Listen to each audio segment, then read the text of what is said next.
Namaskar to all of you. This is a series on the book Synthesis of Yoga written by Sri Aurobindo.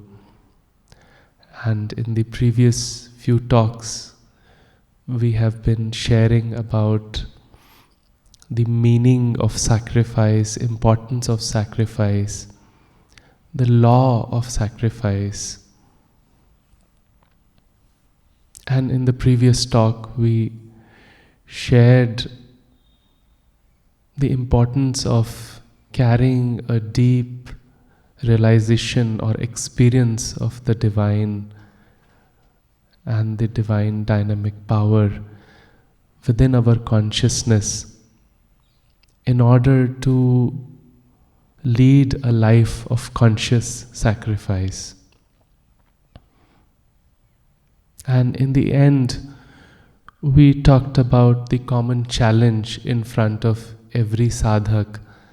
That is, one may have these experiences of deep divine realization, yet we all have an outward life, a day-to-day life, which is still built up on the systems of ignorance and division. So there is an inner taste of the divine presence which brings in that oneness and love, and yet there is this outward life which is full of division, and the question that is in front of us is the challenge of bridging the two aspects of our life. Some of the common answers that have been offered is to entirely reject the outer life, the way it is, and embrace a new ascetic life. Or the other solution offered is to continue to live one's outward life the way it is currently and kind of engage in a split personality wherein when we are in a meditative space we go through a divine experience and then go back to living in ignorance.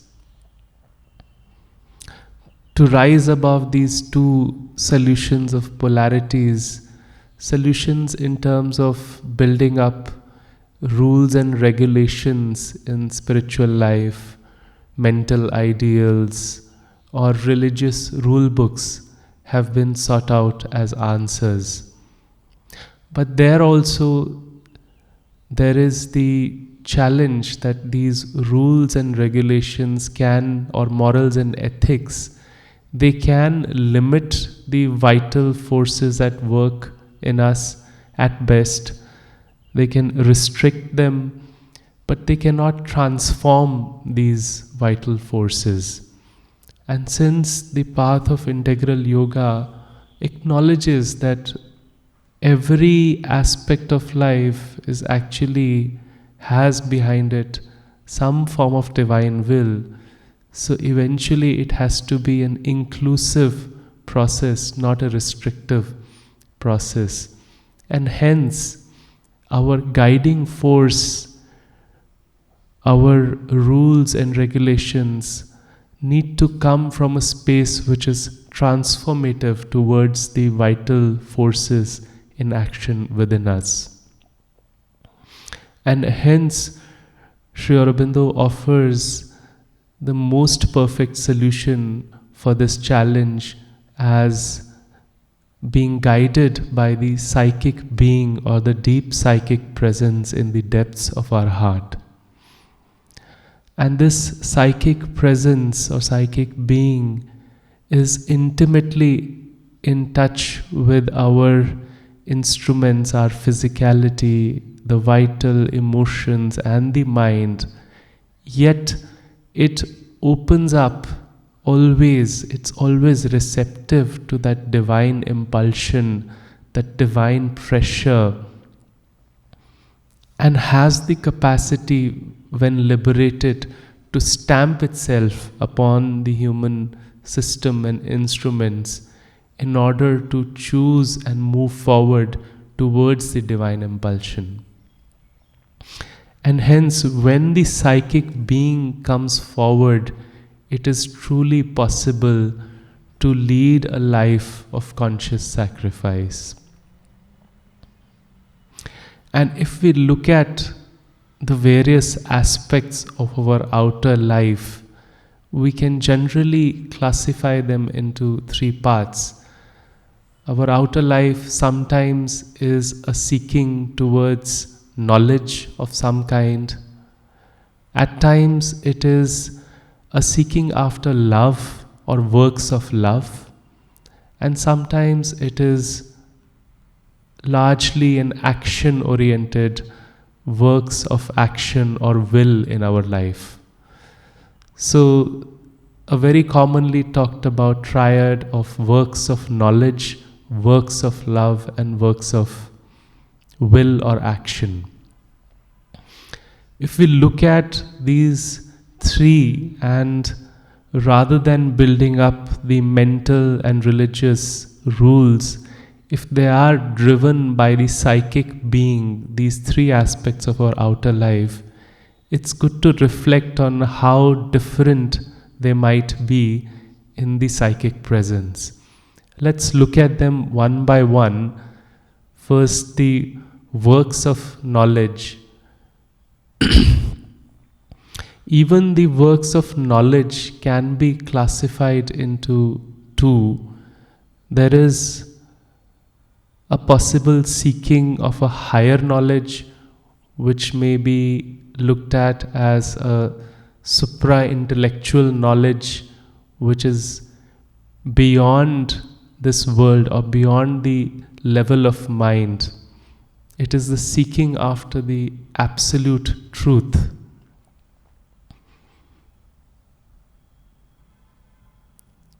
It's very commonly heard that divine is something which cannot be understood through the mind, but divine is something through which the mind can be understood.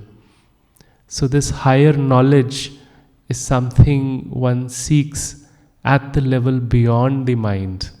And all the Vedas and Upanishads are an exploration of the same. The second kind of knowledge one may see is the lower knowledge, or the knowledge that we seek normally in our day-to-day life, in our outer life, the knowledge or the science of outer phenomena, of objects, whether it's physics, chemistry, biology, all different kinds of sciences represent the lower knowledge. Now one may question, is there any importance of these on the path of yoga or life of yoga, and one may choose to discard it entirely.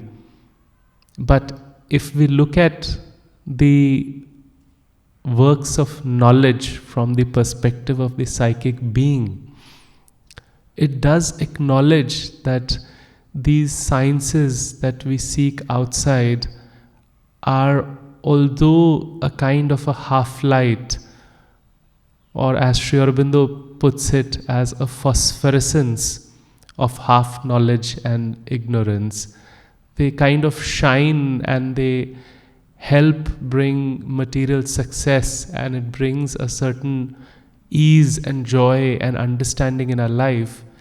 Yet they also carry a half ignorance within them. And that is kind of true for any seeking at a mental level. Any knowledge or truth at a mental level carries its opposite inbuilt into it. So it is a kind, it acknowledges the psychic being that it is a seeking after the half knowledge, but yet it also acknowledges that the realization has to be all embracing. And hence, irrespective of whether it is the higher knowledge or the lower knowledge we seek, what is important is the spirit in which it is sought. For the sake of the divine, if it is sought, in a spirit of worship, with the right knowledge that we are the free souls, freeborn child of the divine, and not the bond slaves of this knowledge, it is then that truly it transforms into works of knowledge or yoga of knowledge. One can visualize a stone which is tied to a rope and thrown into the water or the depths of the ocean. It is called upon to swim in the ocean for as long as it wants, but it can be at any point of time pulled out of the ocean. Same is our own seeking of the knowledge. The ocean is the knowledge that we seek, and we may be thrown into the waters, we may be called upon to swim into the depths of this knowledge, and one cannot run away from it. Being a doctor myself, I cannot run away from understanding the physical body, understanding the workings of the science. So one may be called upon to go into the depths of the ocean, but the string is important, because it is that string which truly means the sincerity with which we seek. When we seek for the sake of the divine and seek as an offering to the divine whatever knowledge we seek, that really builds up into a string which allows us to move out of it whenever and wherever required. So this, in a way, is the kind of attitude one takes towards the seeking of knowledge. The second aspect to it is, with what purpose do we seek knowledge? The ordinary purpose in our daily life for seeking knowledge is to go from one means to the ends, to satiate some curiosity that we might have in our life. But what is the purpose from the space of the psychic being or the psychic presence? With what purpose do we seek knowledge?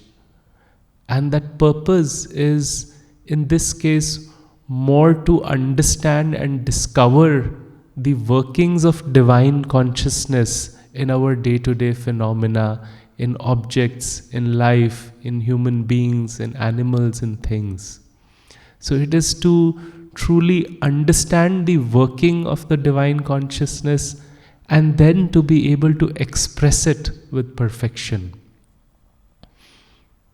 Similarly, in works of science and arts, in art, it may be seen, it is not necessarily a mental and a vital gratification or an aesthetic gratification, but it is again to express the divine and the forces and the principles of the divine in forms of beauty.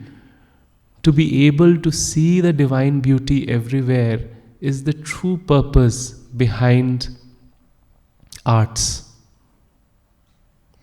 And through this process, what is required is a constant vigilance, not to be limited, bound, or attached to any personal motive, be it seeking name or fame or personal satisfaction out of this seeking after knowledge. And through that process, we truly become into those stones which are thrown into the ocean for the purpose, for whatever work we are called upon for, and can be freely pulled out whenever required, because we go in with the will of the master and the consciousness of the master, and since there is no personal motive attached, can be pulled out at any point of time. One is free to do the work and not do the work at any given point of time. And in this whole process of seeking after knowledge, if there is any differentiation that has to be made in the choice of what is to be sought after, it may not be seen as right knowledge or wrong knowledge, but at best as the knowledge which burns close to the flame of aspiration or further away from it.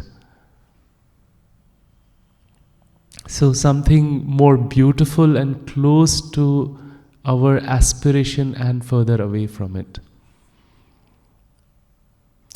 Moving on to the next part, if knowledge is the widest power of consciousness, then love represents one of the deepest and the most intense power of consciousness, which has the capacity to take us through the deep secret recesses of the divine truth.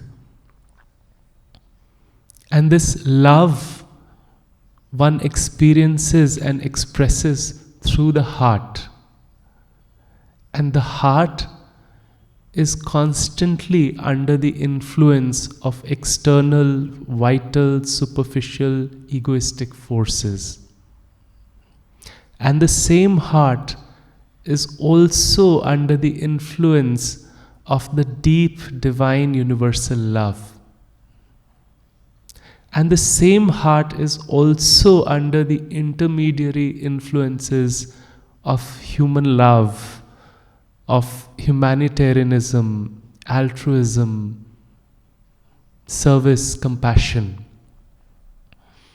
which Sri Aurobindo describes, at best they are a pale and cold imitation of the true vast universal love.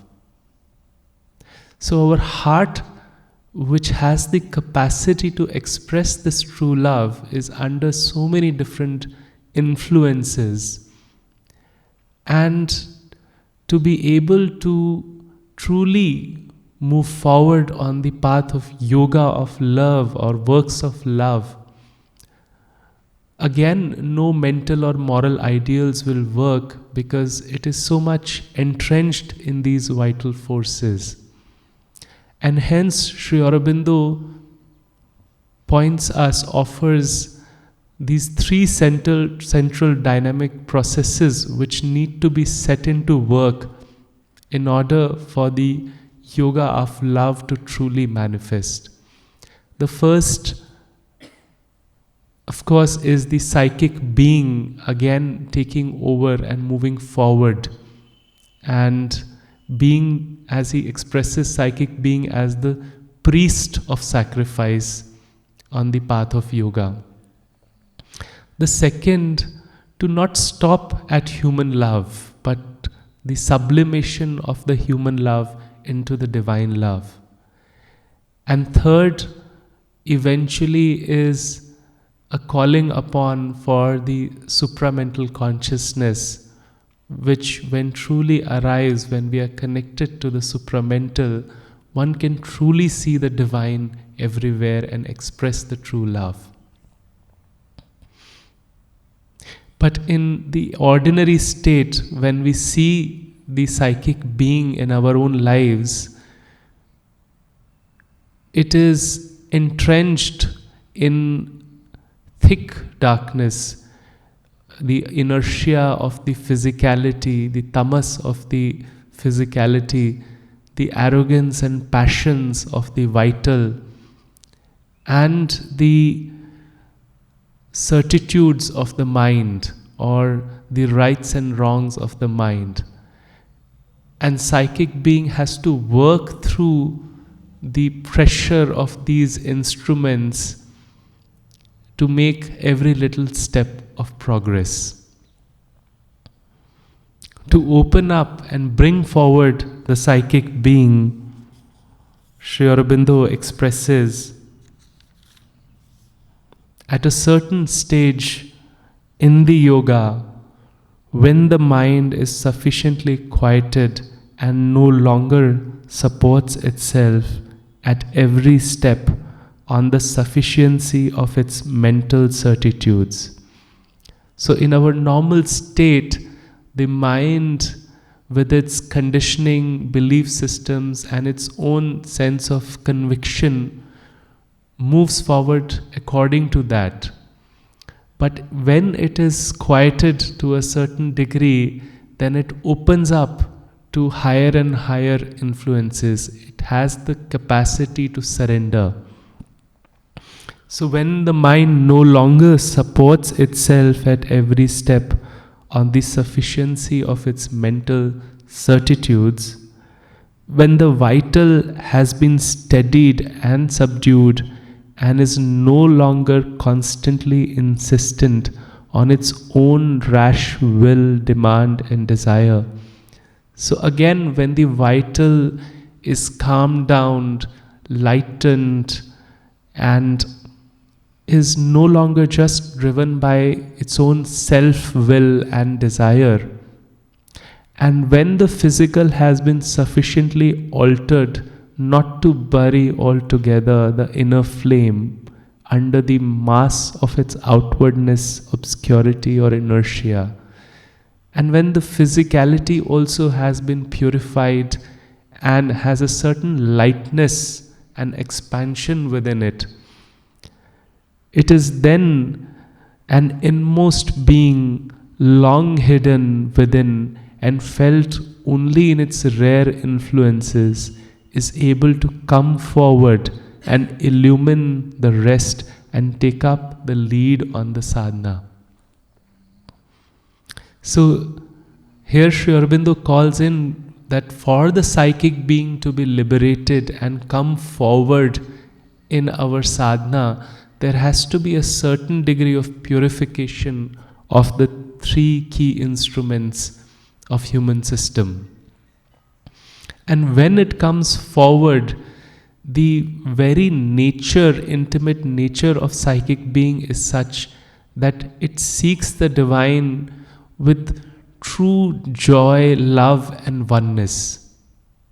And for that it works through the heart, initially through human love, through what we call as compassion, as service, as humanitarianism.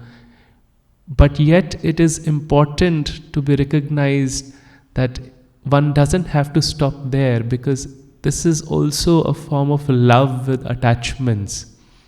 And what psychic being truly seeks is an unconditional love. It seeks a vast, universal love for the Divine Mother, which is an intense will for the good of all, not just a few people or just the human race. It is for the good of the whole universe and beyond. And psychic being takes us through multiple ascents and descents of moving towards this original truth and the love and bringing it down into the consciousness of humanity. And it takes us through multiple ascents and descents because it recognizes, as Sri Aurobindo here writes, because it knows that only by the ascent to the highest truth and the descent of the highest truth can love be delivered from the cross. And here Sri Aurobindo talks about the cross of Jesus Christ, that it is only when it descends to the highest truth can one be delivered from the cross and the love be placed upon the throne on the earth. For the cross is the sign of the divine descent, barred and marred by the transverse line of a cosmic deformation, which turns it into a stake of suffering and misfortune. So the transverse line of the cross representing the cosmic deformation that happens to the descent of the higher truth and love.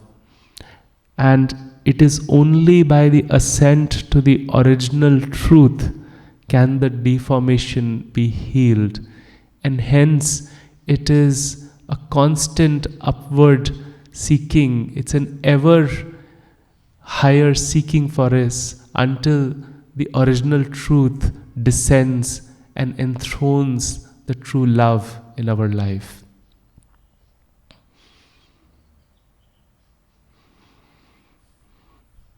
To summarize and to share the insights and actionables from today, it is the psychic being which is to be brought forward even in the works of knowledge. It doesn't matter whether we seek the higher or the lower knowledge.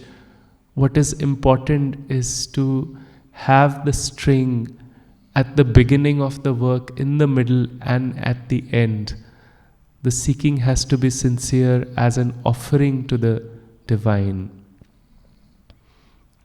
One can reflect upon the purpose of our seeking and let it be the widest possible purpose, the best possible purpose, which is to understand the divine consciousness at work within us.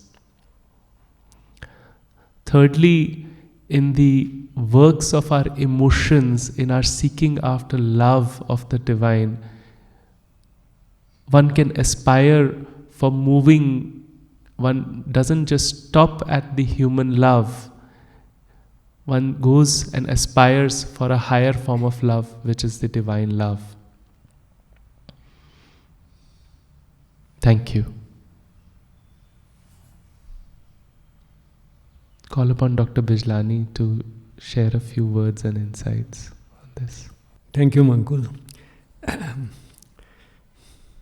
can start with where you left. The sincere seeking, the purpose of the seeking, and the importance of love. The seeking is something that is natural and ingrained in the human species. The seeking of something higher, something beyond the obvious, something beyond what is visible. And it is through that seeking that one of the things that we discover is who we ourselves are. We discover our true identity.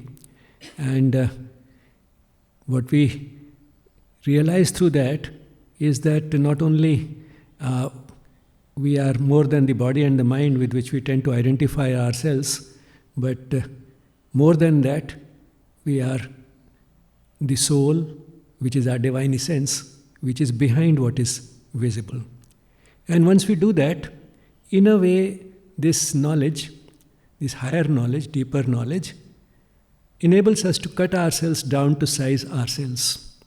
We realize that we are not as unique as we think, as exclusive as we think, and that we are a cog in a giant wheel or a drop in a vast ocean, and we are really not radically different from the other cogs or the other drops. And this gives us sort of a sense of oneness, inspires a feeling of oneness with the rest of the creation, and that in turn leads to love and intimacy, and that in turn starts transforming our lives and helps us deepen this knowledge, put this newly discovered knowledge about our own identity into practice, and it also makes the world a better place to live in. Because then once we've realized our own oneness or sameness with the others around us, it gets expressed through love. And love is expressed by giving what we have to those who need it. And if everybody starts doing that, those who give that love grow through that further, this knowledge gets deepened, and those who receive it, they also are going through a similar process, because if instead of rejecting and saying that I don't need anything from anybody, I am self-sufficient, they start accepting this love, they are transcending their ego even in the process of receiving love. So that's how the world becomes a better place to live in. I can dilate a bit on the different rungs of love. Mankul just mentioned about human love rising to divine love, but there is a rung even lower than the human love, and that is animal love. And what I am calling animal love is basically the love based on the lower vital, which is based purely on this sort of idea that if I'm getting something from somebody, then I start getting the illusion that I love that person. I love that person because of what I'm getting from that person. Actually, there is no real love there. But it makes me feel closer to that person, one with that person, or what I may mistake for love is primarily because I'm getting something from that person. And one of the examples which one can understand is that of a young person falling in love with somebody, usually of the opposite sex, and then this person finds that this person is extremely happy in the company of the other person, and it's because of this happiness that he gets from her that he thinks that I am in love with her. So actually, it is not love for her, it is love for himself, and because of this happiness that he is getting, that he feels that he is in love. And this illusion of love is easily shattered if the person whom he thinks he loves does not respond, does not reciprocate. Then he starts getting angry, and not only gets angry, if still she does not respond, he may even turn violent towards her. Now, you don't become violent with someone whom you love. So that illusion is shattered. He was not really in love with her. But one can go beyond this to human love. And human love is based on a give and take. Not only I am happy about what I am getting from the person, but I also am very happy to give something to the person. There's a joy in giving and there's a joy in receiving, and when you start enjoying both these types of joys, these two types of happiness, the happiness of giving love, the happiness of receiving love, then that is human love, and that is what happens, say, in a good, successful marriage. The partners realize that I can't just go on getting, I also have to give, and it is through this give and take that the marriage survives. So that is human love. But then there is a still higher rung of love, which is based only on giving. That is divine love. That is, I'm happy because I'm able to give. I don't care whether I receive or I do not receive. That is a still higher rung of love. And that also comes sometimes and quite often in good, happy, successful marriages. And that usually is precipitated by a crisis.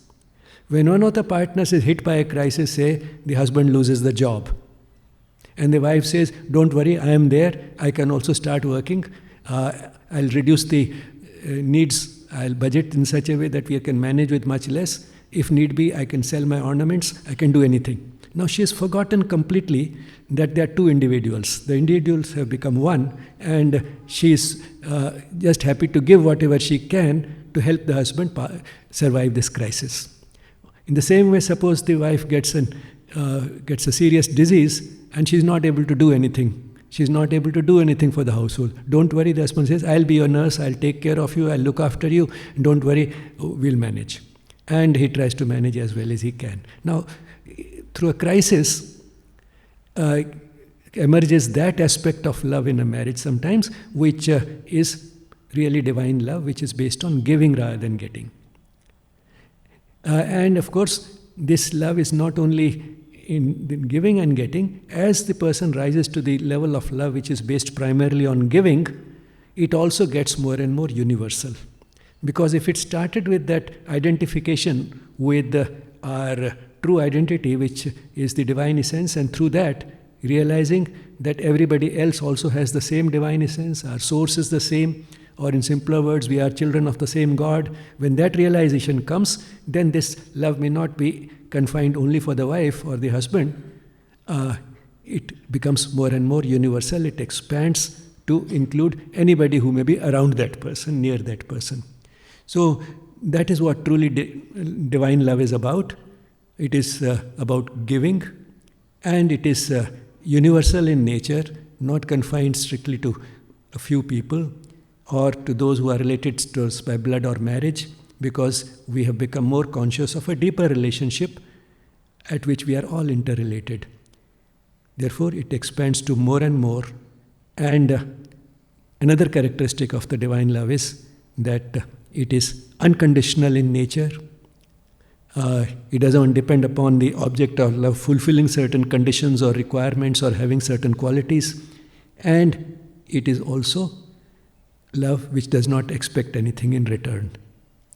So that is the importance of love, and why I emphasized love is because on the path of yoga, while knowledge and action are both important, love occupies a central place.